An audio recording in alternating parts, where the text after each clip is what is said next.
We are approaching a solemn anniversary this week, and it is an anniversary of a violent terrorist attack on the Capitol, where we saw the men and women of law enforcement demonstrate incredible courage, incredible bravery, risk their lives to defend the men and women who serve in this Capitol. We are grateful for that courage. We appreciate the selfless sacrifice of the men and women who keep us safe. And I will say, my view is that anyone who commits an act of violence should be prosecuted. And anyone who assaults a law enforcement officer should go to jail for a very long time. And I think that's a principle that is true regardless of the politics of the violent criminal, whether they are right-wing, left-wing, or they got no wings at all. If you assault a cop, you ought to go to jail for a long, long time. And I hope we get some agreement that that should be true regardless of the political context that ostensibly and purportedly justifies that violence, that we will stand with the men and women of blue.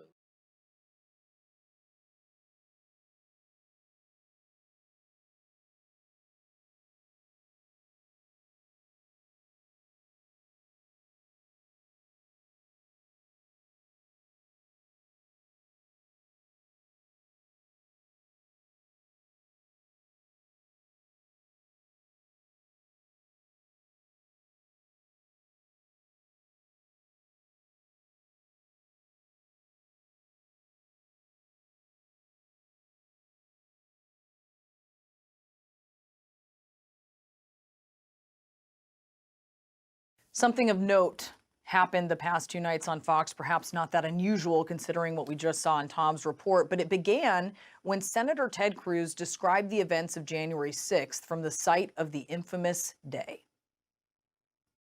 We are approaching a solemn anniversary this week, and it is an anniversary of a violent terrorist attack on the Capitol, where we saw the men and women of law enforcement demonstrate incredible courage, incredible bravery, risk their lives to defend the men and women who serve in this Capitol.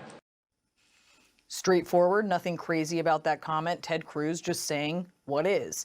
And yet no way was Fox's chief propagandist going to let it stand. Of all the things that January 6th was, it was definitely not a violent terrorist attack. It wasn't an insurrection. Was it a riot? Sure. It was not a violent terrorist attack. Sorry. So why are you telling us that it was, Ted Cruz? And why are none of your Republican friends who are supposed to be representing us and all the people who've been arrested during this purge saying anything? What the hell's going on here? Tucker Carlson mad that an elected official won't peddle the lies that he does. So last night, he had Cruz on, not so that Cruz could enlighten him to reality, but so that the two of them could go night swimming in Tucker's cesspool of BS, and Cruz could self-flagellate before millions. You called this a terror attack when by no definition was it a terror attack. That's a lie. You told that lie on purpose, and I'm wondering why you did.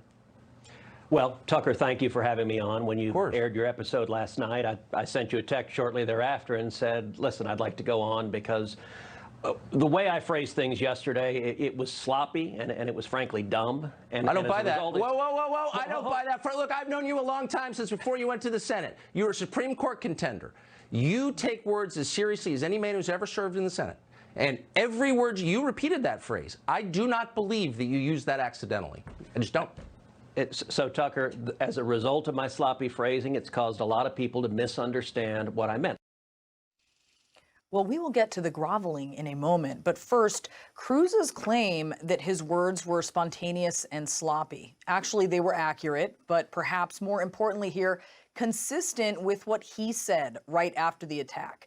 A year ago, as he was misreading the degree to which his party was committed to Trump, he said, quote, "The attack at the Capitol was a despicable act of terrorism, and shocking assault on our democratic system. The Department of Justice should vigorously prosecute anyone who was involved in these brazen acts of violence. And yet last night, Cruz rushed to the misinformation mothership faster than he fled to Cancun during a deadly deep freeze in his state, to bend the knee before Tucker Carlson, even though the Fox host isn't a serious or even believable person. We know that. Cruz knows that. Carlson himself knows that, or at least the lawyers who represented him in court do. They defended him successfully, mind you, in a slander case in 2020. The judge, a Trump appointee, recapping their case, quote, Fox persuasively argues that given Mr. Carlson's reputation, any reasonable viewer, quote, arrives with an appropriate amount of skepticism about the statement he makes. The Fox lawyers had again successfully argued that the, quote, general tenor of the show should then inform a viewer that Carlson is not stating actual facts about the topics he discusses and is instead engaging in exaggeration and non-literal commentary. Official verdict. He's full of it. He's just one of right-wing cable's most elite, professionally aggrieved bullshit artists. The problem is that Carlson's viewers actually believe him. They're not in on the joke. They're not in on the joke that Tucker Carlson is in on, that he is a joke.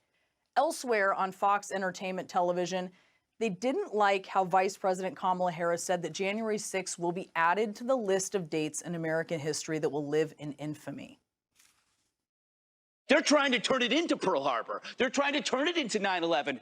When I heard Kamala Harris first compare January 6th to 9/11 and Pearl Harbor, it's ridiculous. It's an abomination. Absurd and ridiculous to compare January 6th to either of those days. The most disgusting part of the day was what you referenced in your monologue, where the Vice President of the United States says January 6th was the equivalent to Pearl Harbor. What a goofball. Because after all, these are hosts with deep knowledge of days that will live in infamy. Take that, arsonists. We are live here at Fox Square. Yesterday, a cowardly Christmas creep burned down our all-American Christmas tree. We knew that we couldn't let it stop us. We knew that we wouldn't be deterred. We now want to welcome our first guest of the evening, Fox News contributor Reverend Jacques Dugraff. 80 years ago this week, they tried to extinguish the darkness at a place called Pearl Harbor. Oh yeah, you heard that right. Let's play that one more time. 80 years ago this week, they tried to extinguish the darkness at a place called Pearl Harbor. When it comes to hypocrites, there's always tape. Could I just say one more thing about Ted Cruz there? It's like 7:28 a.m. You know, Ted Cruz, do you know where your spine is?